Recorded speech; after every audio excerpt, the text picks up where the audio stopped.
નમસ્કાર દર્શક મિત્રો, લોકમંચમાં આપનું સ્વાગત છે.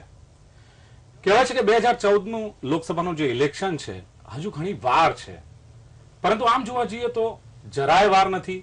કારણ કે જે પ્રમાણે પાર્ટીઓ તૈયારી કરી રહી છે, જે પ્રમાણે નેતાઓ તૈયારી કરી રહ્યા છે, પરથી એવું લાગે છે કે વોર્મઅપ મેચની શરૂઆત તો થઈ જ ગઈ છે. કોંગ્રેસે ક્યાંક શરૂઆત કરી, વાઇસ પ્રેસિડેન્ટ રાહુલ ગાંધીને બનાવીને એક આગળ કર્યા કોંગ્રેસે. સામે ભાજપે પણ ક્યાંક સ્પષ્ટ રીતે નથી કહ્યું, પરંતુ પોતાના જે નેતાઓ છે એના દ્વારા નરેન્દ્ર મોદીને આગળ કર્યા છે. અને ભવિષ્યમાં 2014ની જે ઇલેક્શન લોકસભાનું આવવાનું છે તેમાં પીએમ તરીકે નરેન્દ્ર મોદીને અલગ અલગ નેતાઓ દ્વારા સમર્થન મળી રહ્યું છે. એટલે આ વોર્મઅપ મેચની શરૂઆત થઈ ચૂકી છે. અને રહી વાત અન્ય લોકોની, જનતા જનાર્દનની, તો જનતા જનાર્દન તો ચોક્કસ કોને સત્તાના સુકાન સોંપશે તો આવનારો સમય બતાવશે. પરંતુ જે પ્રમાણે પાર્ટીઓએ તૈયારીઓ કરી છે એથી વધુ તૈયારીઓ કદાચ હવે સાધુ સંતોએ પણ કરી છે.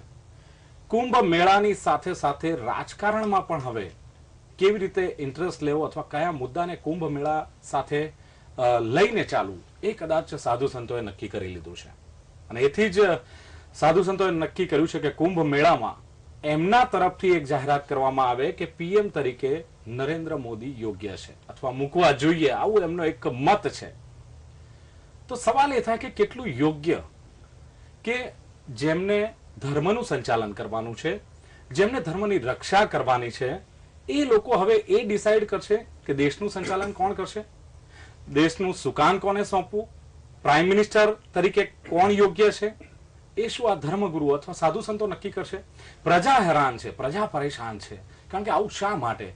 પાર્ટીઓ કદાચ, નેતાઓ કદાચ જો આ અંગે રાજકારણ રમતા હોય તો યોગ્ય છે, પરંતુ સાધુ સંતોની દખલગીરી શા માટે? શા માટે ખાદીના ગ્રુપમાં ભગવો રંગ આવી રહ્યો છે? શા માટે ભગવો ખાદીની ચર્ચા કરી રહ્યો છે? કહેવાય છે કે શા માટે સત્સંગમાંથી સોગઠાબાજી તરફ આ સાધુ સમાજ જઈ રહ્યો છે? આવા સવાલો લોકોના મનમાં ઉઠ્યા છે. આજ ચર્ચા કરવા માટે લોકમંચના કાર્યક્રમમાં ખાસ આમંત્રિત કર્યા છે ગુજરાત પ્રદેશના કોંગ્રેસના પ્રવક્તા એવા જયરાજસિંહ પરમારને. જયરાજસિંહ, આપનું સ્વાગત છે. નમસ્કાર. અને સાથે જ ધર્મની જેમનું ઊંડું જ્ઞાન છે, જેઓએ ધર્મને નજીકથી વાંચ્યો છે, માણ્યો છે, ઓળખ્યો છે અને લોકોને પરિચય કરાવ્યો છે, એવા સ્વામિનારાયણ સંપ્રદાયના પીસી સ્વામી સ્ટુડિયોમાં ઉપસ્થિત છે. સ્વામીજી, આપનું પણ સ્વાગત છે. સ્વામીજી, મેં અગાઉ શરૂઆતમાં કહ્યું તેમ કે સાધુ સંતોનું કામ ધર્મની રક્ષા કરવાનું, ધર્મનો પ્રચાર પ્રસાર કરવાનું, પરંતુ હવે ક્યાંક જે પ્રમાણે કુંભ મેળામાં જાહેરાત થવાની છે, સાધુ સંતો એક ચોક્કસ નામ મૂકવાના છે, તો ધર્મનું સંચાલન કરતા કરતા દેશનું સંચાલન કોણ કરશે એ નક્કી કરવું. કહેવાય છે ને કે ધર્મના તો આપ ગુરુ છો, કિંગ છો, સાધુ સંતોની વાત કરીએ, પરંતુ ક્યાંક કિંગ મેકર બનવાની એક તમન્ના અથવા એક ભૂમિકા ભજવવી કેટલું યોગ્ય માનો છો આપ એક સંત તરીકે? સંત તરીકે પૂછતા હો તો સ્વાભાવિક છે, ભારતીય સંસ્કૃતિમાં સંતો સત્તાની ઉપર હંમેશા ઉપર રહ્યા છે, પર રહ્યા છે, પણ સત્તામાં ભાગીદાર અત્યાર સુધી ક્યારેય બન્યા નથી. ઇતિહાસ પણ એવું બોલે છે. ભારતીય સંસ્કૃતિ રાજ સત્તાની સાથે ક્યારેય જોડાયેલી નથી, એટલે કે સંતો ક્યારેય જોડાયેલા રહ્યા નથી. પણ રાજસત્તા ક્યારેક ગેરમાર્ગે જતી હોય અને એવા સંજોગો ઉભા થાય ત્યારે ઋષિ મુનિઓએ, સંતોએ માર્ગદર્શન ચોક્કસ કર્યું છે. એટલે સંતો આજના લોકશાહી યુગમાં જ્યાં મતદાર જ નક્કી કરવાના છે એવા યુગમાં અત્યારે સંતો જો કોઈ પણ નિર્ણય કરે અને સંતોનું વચન જો નિષ્ફળ જાય તો મને લાગે છે યશ કરતા અપયશ સાધુ સંતોને વધારે મળે, આવું હું માનું છું. ચોક્કસ સ્વામીજી, આ યોગ્ય છે. આપે કહ્યું કે સમર્થન કરે, માર્ગદર્શન આપે કદાચ સંતો, પરંતુ નિર્ણય લેવો સંતો માટે આ કેટલું યોગ્ય છે? સંતો માટે નિર્ણય લેવો એ યોગ્ય છે હું ન કહી શકું, અને યોગ્ય નથી પણ. એટલા માટે યોગ્ય નથી કે સંતોની પાસે પૂછવામાં એટલે માટે આવતું હતું. રાજા મહારાજાઓ સંતો પાસે એટલા માટે જતા હતા કે સંત છે ગરીબની નાનામાં નાની વાત જાણતો હોય છે, તવંગરની વાત નાનામાં નાની ઘરની પણ જાણતો હોય છે. એટલા માટે કે વિશ્વાસનું સંત કેન્દ્ર છે, અને સંતો જયારે કેન્દ્ર બને છે ત્યારે કોઈ પણ દુઃખી માણસ પોતાની હૃદયની વાત બિલકુલ ઠાલવે છે અને વિશ્વાસ સાથે ઠાલવે છે.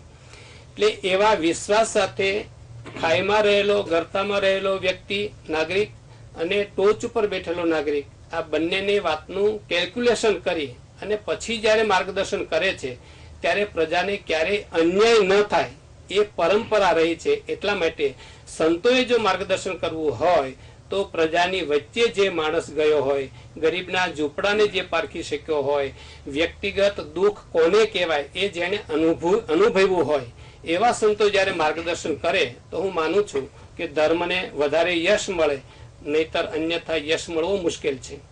ચોક્કસ. જયરાજસિંહ, આપ શું કહેશો કે જે સંત એમણે કહ્યું કે જે લોકોની વચ્ચે ગયા હોય, જેણે દુઃખ જોયું હોય, જેણે લોકોને ધર્મથી પરિચય કરાવ્યો હોય, એવા સંતો જો કદાચ માર્ગદર્શન આપે અથવા કોઈ નિર્ણય લે તો કદાચ યોગ્ય ગણાય.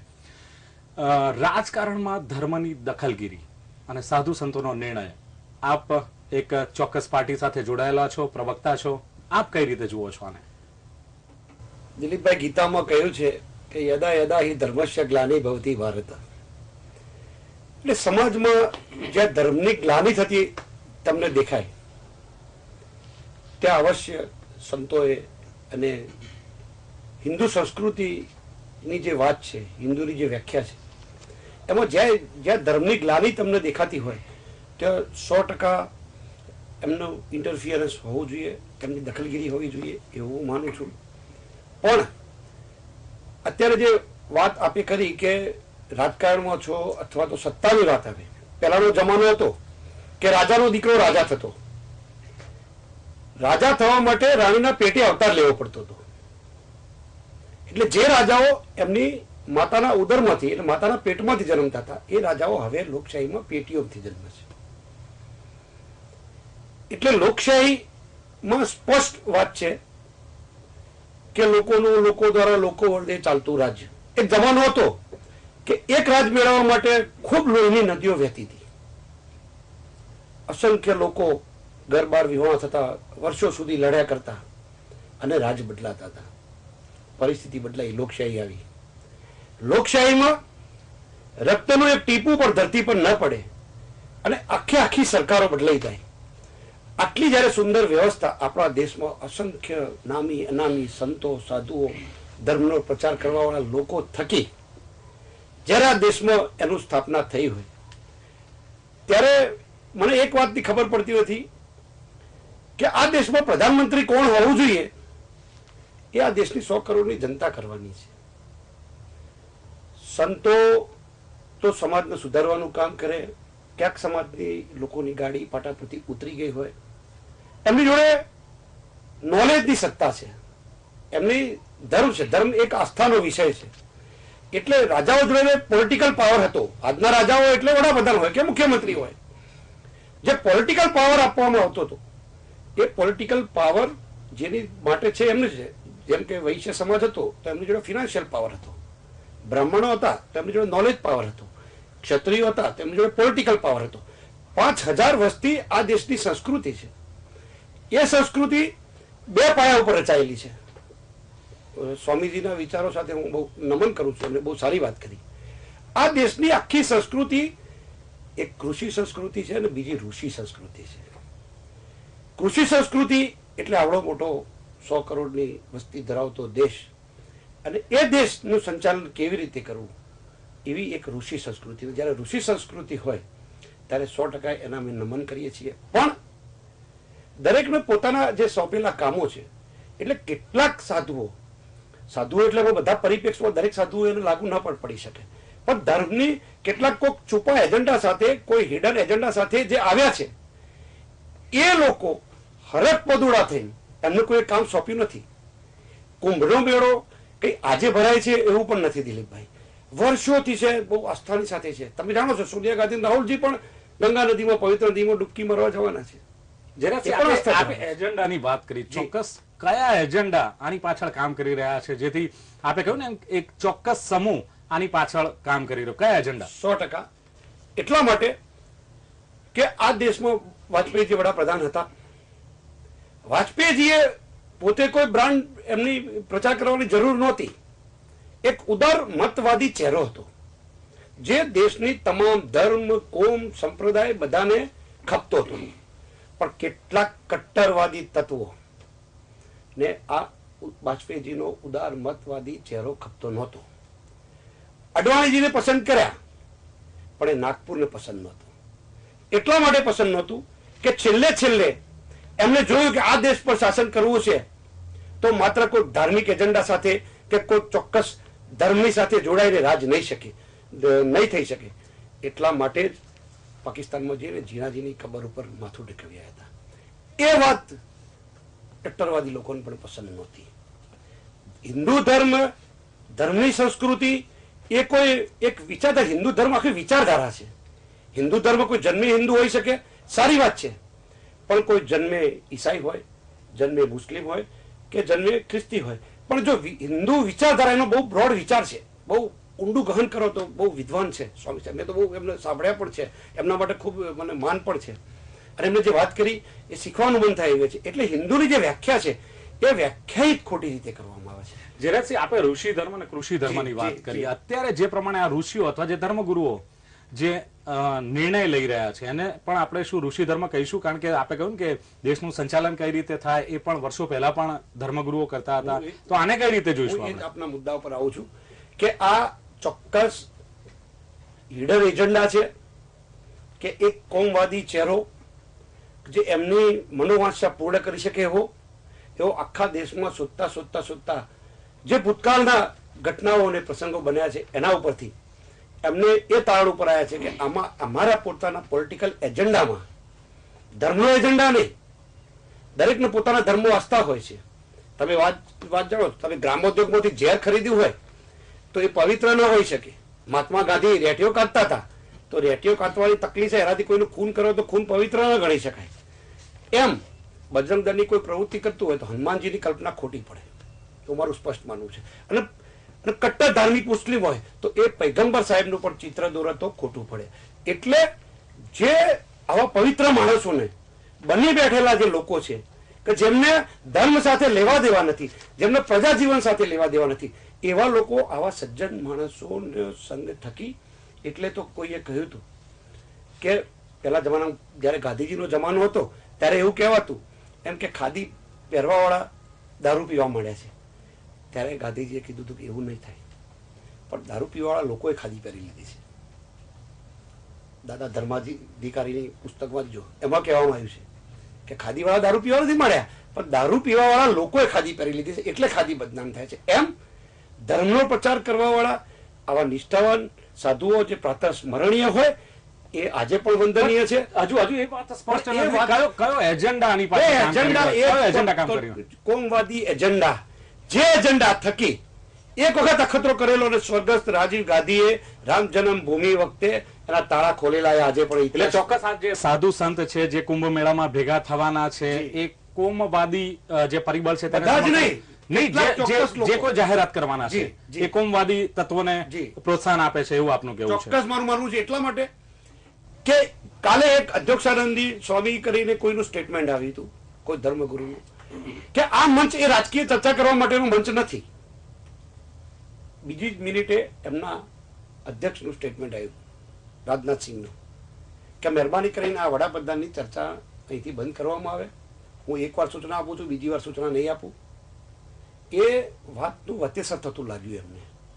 એટલા માટે કે આખો જે એમનો જે એજન્ડા છે એ બહાર પડી જાય એવી સ્થિતિ હતી, એટલે તત્કાલિક એને બ્રેક કરી છે.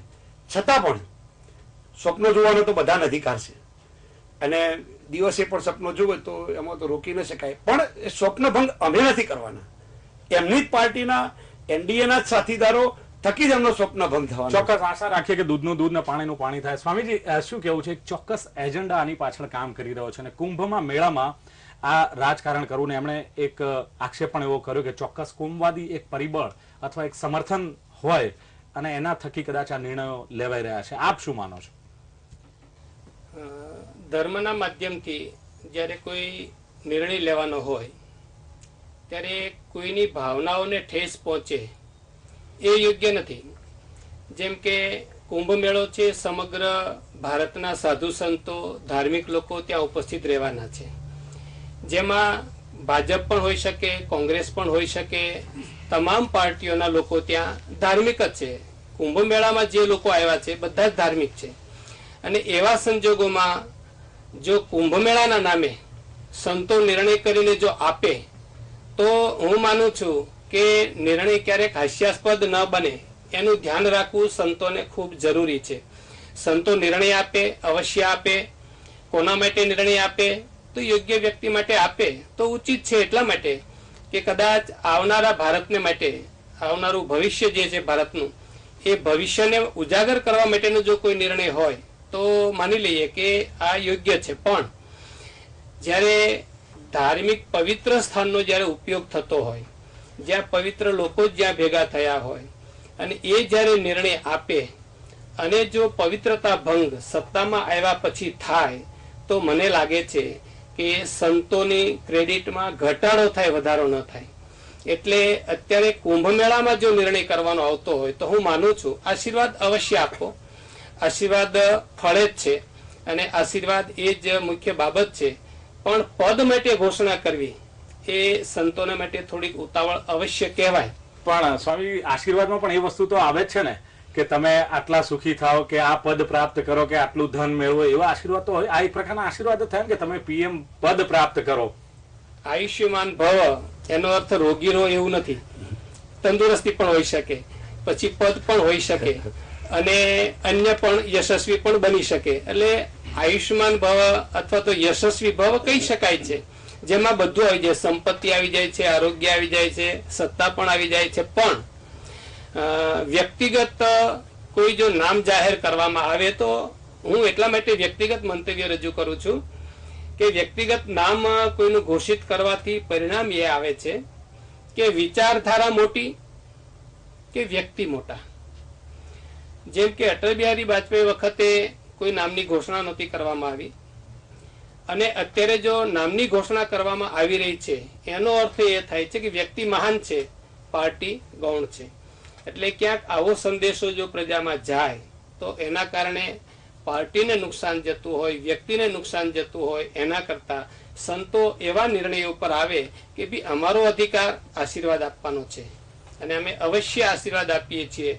જેમાં જયરાજસિંહભાઈએ કહ્યું કે ભાઈ સોનિયા ગાંધી પણ સ્નાન કરવા જવાના છે, રાહુલ ગાંધી પણ સ્નાન કરવા જવાના છે, તો નરેન્દ્રભાઈ પણ સ્નાન કરવા જવાના હોય કે અડવાણીજી સ્નાન કરવા જવાના, જઈ શકે છે.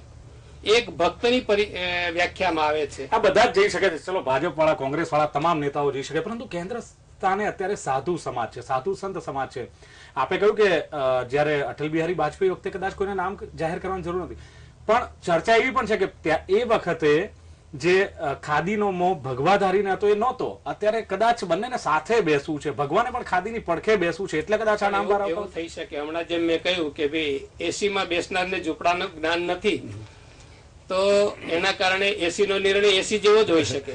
અચ્છા, એટલે આપ માનો છો કે આજે સાધુ સંતો છે કદાચ એસી માં બેસનારા છે, કદાચ પ્રજાનું દુઃખ અથવા પ્રજાના વચ્ચે, આપણે શરૂઆતમાં પણ કહ્યું કે ગયેલા નથી, એ લોકો કદાચ આ નિર્ણય લે છે. જયરાજસિંહે કહ્યું કે ચોક્કસ એજન્ડાની પાછળ કામ કરે છે. એ વાતમાં આપ સમર્થન આપો છો આ વાતને?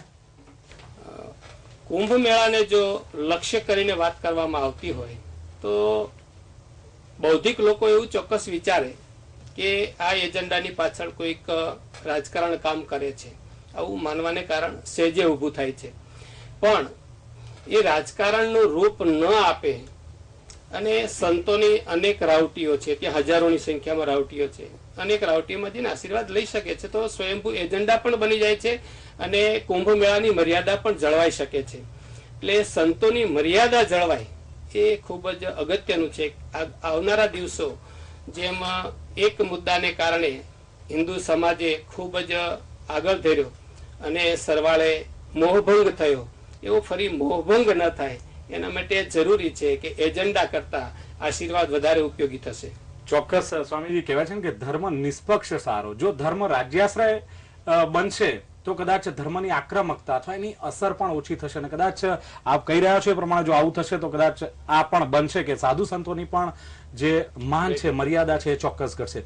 જયરાજસિંહ, સવાલ એ થાય કે ભૂતકાળમાં આવી કોઈ ઘટના બની હતી કે જેમાં સાધુ સંતોએ ક્યાંય ડિક્લેર કર્યું હોય અથવા છુપા આશીર્વાદ હોય અથવા ચોક્કસ એજન્ડા કામ કરતા હોય? હું એ જ કહેવા માંગુ છું કે આ બીજો નિષ્ફળ પ્રયત્ન છે એમનો. એટલા માટે કે સાધુ એમનો એટલે કોનો? પ્લીઝ જરા સ્પષ્ટની વાત કરું જી. સાધુ સંતોએ ખૂબ નિષ્પૃહ રીતે એક દિલની તમન્ના સાથે ભૂતકાળમાં બે પાર્ટીઓ દેશમાં રાજ કરે છે. આપણે વિવિધ પાર્ટીઓ ખરી, પણ આ મુખ્ય બે પાર્ટીઓ ભાજપ અને કામ કરે કોંગ્રેસ. છે. બિલકુલ. એમાં એમને એક જોયું કે અમારે હિન્દુ ધર્મની જો વાત કરવી છે તો આમાં અમને કંઈક ફાયદો થશે એવું માનતા હતા. રામ જન્મભૂમિનો ઇસ્યુ ઉભો કર્યો, એ જમીનનો પ્રશ્ન. પછી રામશિલાઓ લાવ્યા. ખૂબ હિન્દુ ધર્મના શ્રદ્ધાળુ લોકો આખા દેશમાં 100 કરોડની જનતા જે હિન્દુઓ છે એમને શ્રદ્ધા સાથે, એટલા માટે કે માતા સીતાજી પણ ભગવા જોઈ અને એ સાધુતા એટલે ભગવાનનું રૂપ છે એવું માની અને સીતાજી માતા પણ ભૂતકાળમાં છેતરાયા છે. આપણે બહુ મોટું રામાયણ આપણે ધર્મની સંસ્કૃતિમાં પણ લખેલું છે રામાયણમાં. એ વાત સાથે આ દેશની 100 કરોડની ભોળી જનતા પણ એમાં આવી હતી. સવાલ સાધુઓનો નથી, પણ સાધુઓના વેશમાં જે રાજકીય એજન્ડા લઈને આવવા વાળા લોકો છે એમનો, દિલીપભાઈ મારી વાત બરોબર સમજો, એમને રામશિલાઓના નામે ગામડાની અભણ બહેનોએ પણ એને ચાંદલા કર્યા, પોતાની હાથની વીંટીઓ પણ નાખીને આપી હતી. ખૂબ શ્રદ્ધા સાથે એક આસ્થા, આ આસ્થાનો વિષય છે. એમને કંઈ લઈ લેવાનું નહોતું. હજારો લોકો એવા છે જેને ક્યારેય અયોધ્યા ગયા નહીં હોય કે જોયું પણ નહીં હોય કે રામના મંદિરમાં જવાનું નહીં. ગામડે ગામડે રામ મંદિર છે, પણ રામના નામે જે આસ્થા હતી એ આસ્થા ખૂબ મોટો માન્યતાનો વિષય છે.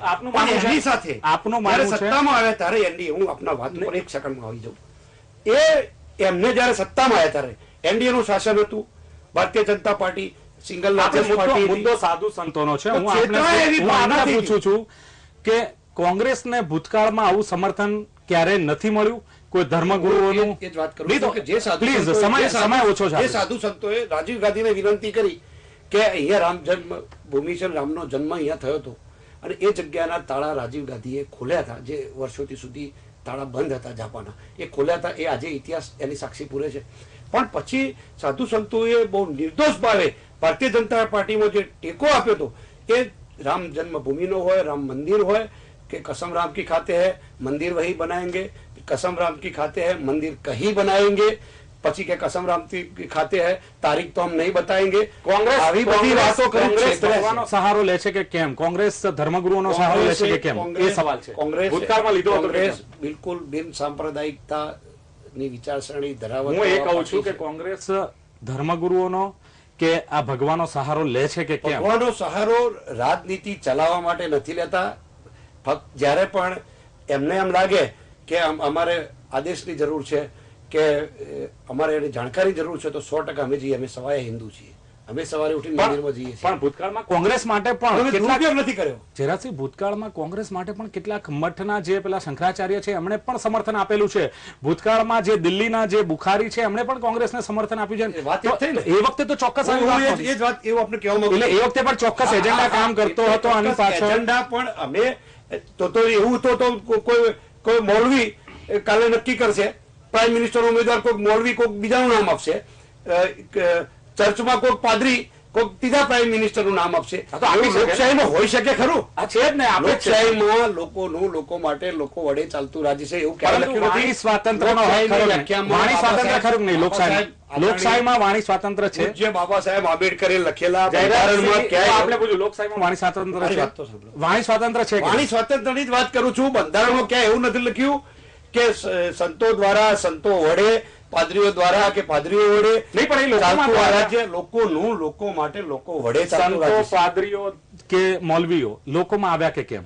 લોકોમાં ગણી શકાય કે કેમ? જે લોકો 100% 100 કરોડની વસ્તીમાં બધા ધર્મ, સંપ્રદાય, તો પછી એમનો અધિકાર છે ને બોલવાનો. અધિકાર છે. હા, અધિકાર જ છે. અધિકારની મેં ના નથી કહેતા. આ દેશમાં વાણી સ્વાતંત્ર્ય છે તો છે જ.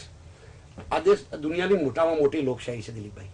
વાણી સ્વાતંત્ર્યનો દરેકને અધિકાર છે, પણ એવો અધિકાર કોઈ આપ્યો નથી. કાલે રાજનાથસિંહે કહેવું જ પડ્યું નહીં. એટલે જયારે કોંગ્રેસને સમર્થન મળતું હતું ત્યારે આ ચર્ચાનો કોંગ્રેસે સમર્થન ના, ધર્મનો ક્યારેય દુરુપયોગ કર્યો. દુરુપયોગ નહીં, પરંતુ કોંગ્રેસ માટે પણ ધર્મગુરુઓએ નિવેદનો આપ્યા છે, સમર્થન આપ્યું. ત્યારે આવી વાત નહોતી કે ચોક્કસ એજન્ડા કામ કરે છે કે એમના કામ કઢાઈ લેવા છે. ઇવન ત્યાં સુધી કે પૈસા આપીને સાધુ સંતોને બોલાવવામાં આવે છે, આવો કોઈ આક્ષેપ નહોતો. હવે શા માટે? એટલા માટે કોંગ્રેસ પર તેનો ઉપયોગ કરે છે. એટલા માટે કે કોંગ્રેસે આ દેશ પર 45 વર્ષ શાસન કર્યું, પણ માત્ર ગરીબ અને તવંગરની વાત કરી. જેને સરકારની જેને જરૂર છે, સરકારની જરૂર કોને છે? તો ગરીબ માણસ. ગરીબ એ કોઈ કોમ નથી.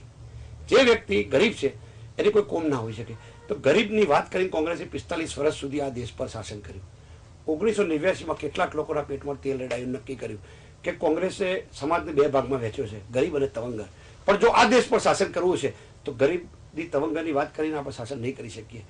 એટલે બહુ સમજણ સાથે, સમજણપૂર્વક આખો એજન્ડા હિન્દુ અને મુસ્લિમ બે ભાગ પાડવા માટે. અને આ દેશની જનતા ખૂબ ધાર્મિક માન્યતાવાળી છે, જનતા ખૂબ ભોળી છે, ધર્મના રંગે રંગાઈ જશે અને એમની લાગણીઓ સાથે રમત કરી અને ધર્મનો એજન્ડાના નામે તમે જુઓ, ચૂંટણી આવતી હતી તો વિશ્વ હિન્દુ પરિષદની મિટિંગો થતી, ચૂંટણી બંધ થઈ જાય એટલે બંધ થઈ જાય, ચૂંટણી આવે એટલે ધર્મ કથાઓ યોજાય. પણ એ તો આપણે કહ્યું કે લોકશાહી છે તો પછી એ તો આડા દિવસે પણ સમાજ સુધારણાનું કામ તો આડા દિવસે તો પછી ધર્મનું કામ પણ થશે. 5 વર્ષે એક જ વાર તમારી ધર્મસભા યોજાય અને ધર્મસભામાં ધર્મના ભાષણો થાય, વાતો ના હોઈ શકે. અમે વાતો કે લોકશાહીમાં દરેકનો અધિકાર છે. અચ્છા, લોકોને ખબર પડતી નથી. સીધો સવાલ, સાધુ સંતોએ નરેન્દ્ર મોદીને પીએમ તરીકે મૂક્યા, એથી કદાચ કોંગ્રેસમાં અને પાર્ટીમાં તેલ રેડાયું આ પણ ચર્ચા છે. આપણે કહ્યું કે વાણી સ્વાતંત્ર્યનો અધિકાર છે તો મૂકી શકે છે. મને સારું કહેવાની તક આપી દિલીપભાઈ, તમારો ખૂબ આભારી છું એટલા માટે કે ભારતીય જનતા પાર્ટીને દેશ પર શાસન કરવા માટે તો એમને સપના જોવા પડશે. આપણે એ ચર્ચા નથી કરતા. હું તમને સવાલ એ પૂછું છું કે લોકશાહીમાં સાધુ સંતો આવું કહી શકે કે નહીં કે પીએમ તરીકે આ હોવા જોઈએ કે નહીં? કહી શકે, એમનો અધિકાર છે, પણ પીએમ તરીકે થઈ કેવી રીતે શકાય? મને તો વસ્તુ છે, એ 2 નંબરની વસ્તુ. પરંતુ તમે ચોક્કસ આક્ષેપ કરો છો સાધુ સંતો પર કે કોઈ એજન્ડા કામ કરી રહ્યો છે, એમના કામ કઢાવે છે, આ કેટલું યોગ્ય? લોકશાહી છે. કુંભના મેળામાં વડાપ્રધાન પદ નક્કી કરવા માટે તો ગાંધીનગર થી લઈને દિલ્હી સુધી ઘણા બધા મિકેનિઝમ છે એનું.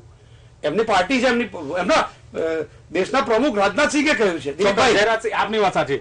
સ્વામીજી, આપની પાસે આવું સમયની બહુ જ મર્યાદા છે, પરંતુ આ એક ચર્ચા થાય છે, પોતે એક પાર્ટી સાથે જોડાયેલા છે, પોતે પાર્ટીના એક નેતા પણ છે, એટલે કદાચ એ ટોન એમનો બરાબર છે. પરંતુ એક સંત તરીકે આપ આખી આ ચર્ચાને કઈ રીતે જુઓ છો?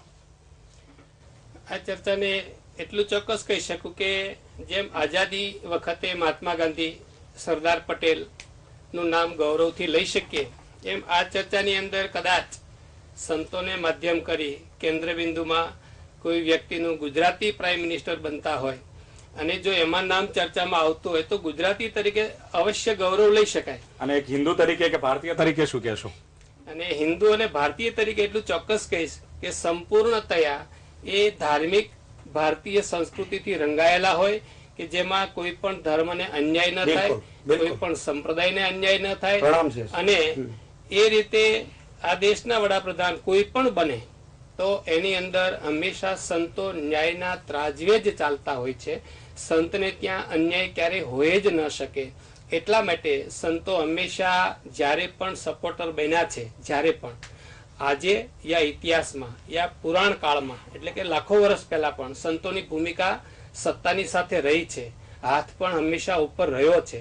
પણ ક્યારે એ રાજા પોતે ચીલો ચાતરે ત્યારે પ્રજાની નાળને જોઈ અને સંતો જઈને અવશ્ય રોક લગાવતા અને એ રોક લાગતી હતી, બ્રેક લાગતી હતી. આજે પરિસ્થિતિ એ છે, જો બ્રેક ન લાગે ને બ્રેક ફેલ થાય તો પરિણામ શું ઊભું થાય?